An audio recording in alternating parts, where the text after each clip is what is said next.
Hi, I'm Mac McCarthy, and I help people with their breakups. And today, I have another breakup story to share. And if you have a breakup story you want to share and get my take on, please visit writemac.com, W-R-I-T-E, as in writing, writemac.com. Send it in, and I could give you my take in a YouTube video just like this. If you'd like to get a private video done where it's for your eyes only, that's also available for a paid service.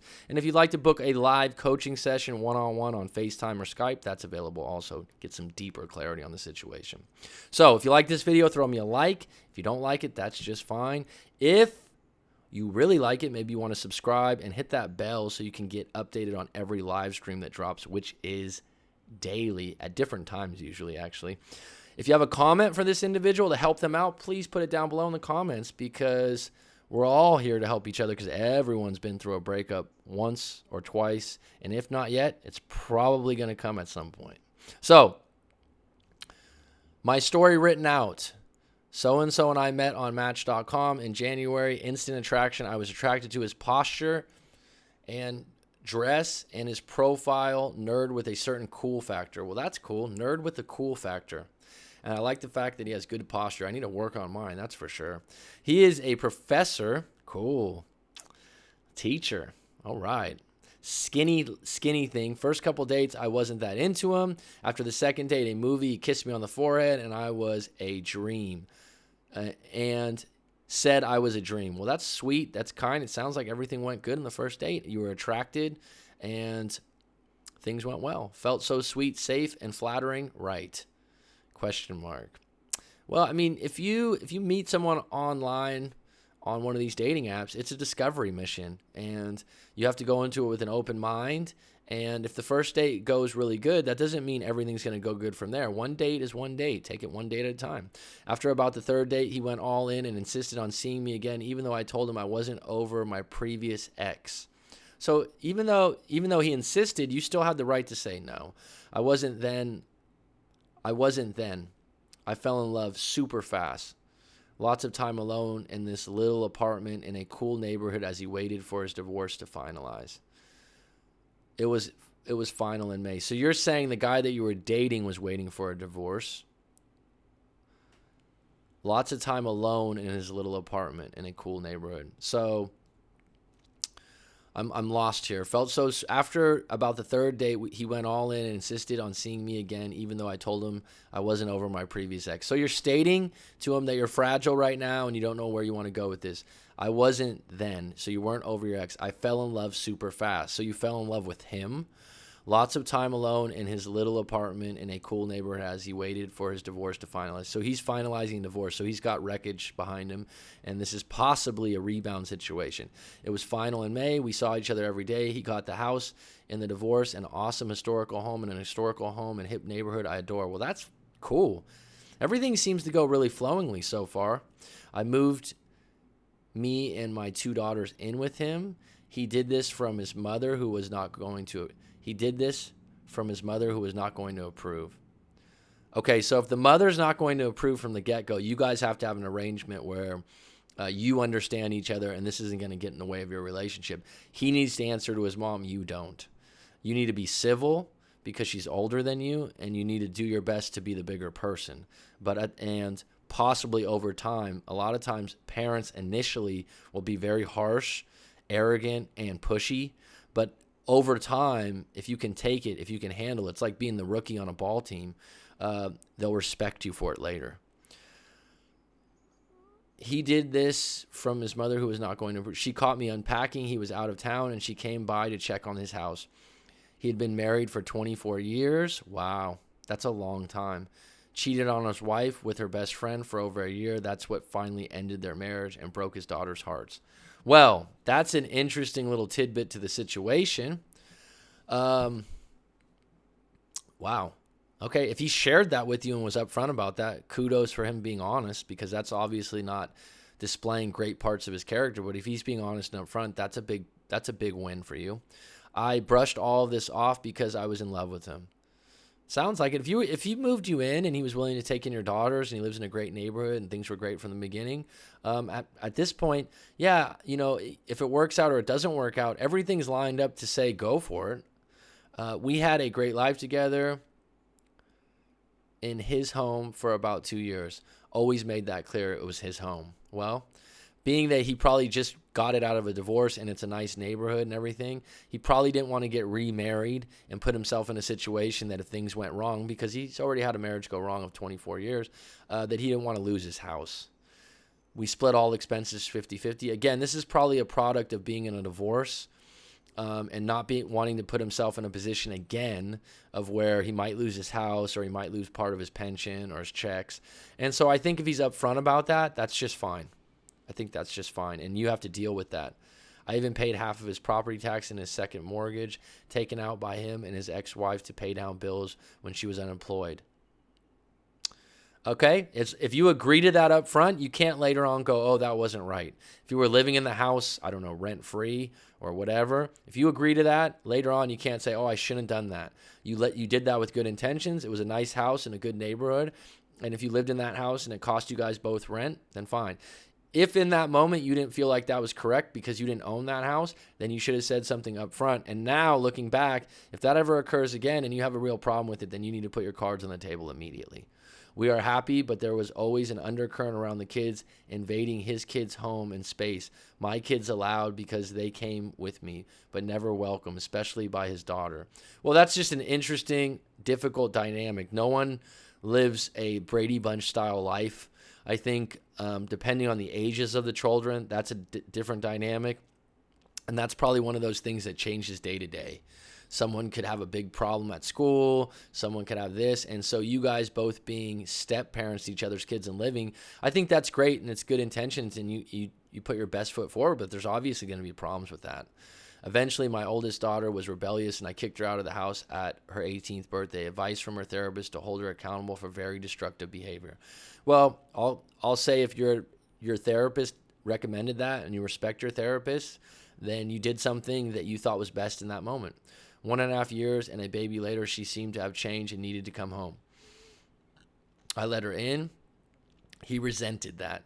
Well, I could see where he did if she was in destructive behavior. He didn't have the built-in unconditional love that you do. He had already dealt with some of her issues prior to and probably felt like the home was a lot more peaceful without her in it. I could see where you're coming from, being that that's your blood daughter and that you saw a change in her and you had a grandchild to take care of, which is a totally different dynamic. He says I made a unilateral decision. I tried to involve him in the family discussions around this, but he refused to participate. Long story for this forum. He locked me out of the garage, the basement, and changed the Wi-Fi password and told me I had 30 days to get the fuck out sooner rather than later. Well, this is really deep. This gets real really quick, and this is one of those things that probably the destructive behavior that your daughter had exhibited was something that he didn't think was going away and he didn't want to deal with again. And he felt like from the get-go that he was owner of the house and he held the keys. And so he had leverage on this situation. Was it right or wrong? Well, that's for the audience watching this to decide and other people. That's just an opinion. But he had the right. I found a great house in 4 days with help from friends and love my new home. Been there 2 years now. That's outstanding. I mean, this is a really difficult situation. My sister had a baby when she was 19, and it's just really a difficult situation. And it actually changed who she was and how she acted in a good way. And I would never ever wish that we weren't there for her as a family to help her out with my niece. And so this touches me in a little bit different way, but obviously he didn't have the same feelings. He wasn't willing to meet halfway. And you know what? If he was upfront about that in a nasty way, the reframe of this and the blessing in disguise, you'd rather not live together and go through hell. You'd rather it be over in 30 days and go, you know what, let's just start a new life because this is non-negotiable. And I think, honestly, that if you had to, choose your daughter and your granddaughter or grandson, I don't know if you said grandson or granddaughter, over this relationship, you won't regret that. Okay, that's a noble thing to do. He swears to this day that he begged me to stay. I have no memory of this and certainly never felt that sentiment while he was sending me pics of rental properties and helping me pack and move. Laugh out loud. Well, good for you for laughing about it. We decided not to break up. He proposed 5 months later with a big party at his house with our friends and family. Within a week, he was saying he'd made a mistake. Well, scarcity is attractive, and the fact that you left the house and that was a big void for him, and that was reality knocking on his door, that he loved you more than he believed he loved you, and maybe he was willing to make more sacrifices. Eventually he got a Match.com. Again, the old boyfriend I mentioned above told me about that. I'm lost on that one. He also ignored our engagement or any connection to me on Facebook for a month before our engagement. I told him it hurt my feelings to be cut out of everything on Facebook. If Facebook's that big a deal with, don't make it because of Facebook. Your power is to block him. He said he doesn't do Facebook anymore at all. Well, there are people there is a movement of people that are just cutting out Facebook overall. So that is possibly true. He now had a new girlfriend who has it all, he is all over it with. He has cried 1,000 times telling me he misses me, and we get together and made love a few times.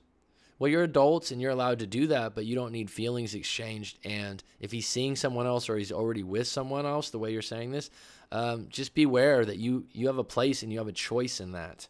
After one such episode, he swore he wanted our life back. He had a date with someone new at the time, but not only didn't tell me that, didn't cancel it. A couple weeks later, my best friend saw him out and called me. Well, bottom line is, he sounds like he wants his cake and eat it too. He sounds like he's still interested. He still wants to revisit things, but then he doesn't trust his own decision making. He's acting like a lot of women do, actually, and it's confusing the hell out of you. And basically what broke your bond is the situation with your daughter. And I'm saying to you, from my personal opinion, I think that your daughter, especially being that she had a baby, you did the right thing, regardless of where this goes. I said, no way, must be some mistake. No mistake. He eventually took the ring back because he can get store credit for it. Well, that's ridiculous. He's telling you who he is, and if he's still dating while you're engaged, you're done. That's your clarity. It hurts. It sucks. I'm sure you're emotional about it, but that's your clarity moving forward. Like, I'm done. He says over and over that he feels he did everything he could and feels confident that he can move in with his newest girlfriend. Started dating her a week after our last get back together situation blew up because I wanted to talk about us and he didn't. Well, it just sounds like he's not all in, and he's easy to pivot into a new relationship. He doesn't like being alone, is what I'm seeing. He seems like he's got a good character to him. He lives in a good neighborhood. He's got a lot of things going for him. There's something attractive and cool about him. He's a professor. And so he's able to attract other women, but he definitely has a deeper connection with you, being that you lived together for 2 years. But like I said, he doesn't have the ability to be alone very long. Correct me if I'm wrong. They have been dating for 6, and that's insecurity. They have been dating for 6 months. He alternatively ignores me for days and reaches out to ask me to come have dinner and hang out like we used to at his home, go out for a beer. I've tried no contact. Why have you tried it? Why haven't you committed to it? In this situation, with what's going on here, you need to commit to no contact, because what he's doing is non-negotiable. When I do, either of us in touch within days. So, again, he doesn't want to let you go, but he also wants to leave his options open. That's not fair to you. He was my best friend for 5 years, and he is also my biggest source of feeling not good enough. That is absolutely incredibly telling. You need to cut anchor from this individual. If someone makes you feel not good enough, cut anchor. Get the boat moving and get the hell out of there. Making a statement like that is why you write out your story, and read that statement again. He was my best friend for 5 years. And he is also my biggest source of feeling not good enough.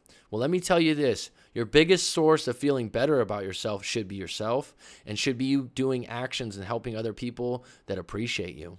And what you did for your daughter, that's one of them. Go out and do some charitable work. It sounds like you got a good heart. Start with that. He tells everyone I was in love, the love of his life, and that he fucked up. Well, that's his business. He tells me and everyone else also that he tried and I'm too angry. Well, that's being blameful and not taking accountability. Again, cut anchor, please. I have sent tons of ridiculous texts, and we fought viciously like no one I've ever met. I don't really fight with anyone else. It's hard for me to... Well, if you don't really fight with anyone else, it sounds like you're the type of person that doesn't like to get in arguments, and some people can take advantage of that. They can take that kindness for a weakness. It's hard for me to determine my mistake that I own from my sense that I have been treated unfairly and standing up for myself. Well, bottom line, it starts today. It starts right now. It starts with this story. You were brave and vulnerable to send it into a breakup coach on YouTube. But right now, get up off the mat and go on offense for yourself, hon. Listen to me, please. If you're having a lot of trouble with this, book a live coaching session. Okay, and fully unpack this, because there's a lot of scars and wounds still in this. But if you attracted an individual like this, you can attract another one that's equal or higher quality or a better match for you. But the way this guy's going on, the way this guy's treating things, it's not fair to you. And you're still in a position to meet someone else. And that's why he's still interested in you, because you're a high-value individual. Think about that. So I hope that helps you. Please visit rightmac.com if you have a breakup story you want to share, or if you'd like to book a live coaching session.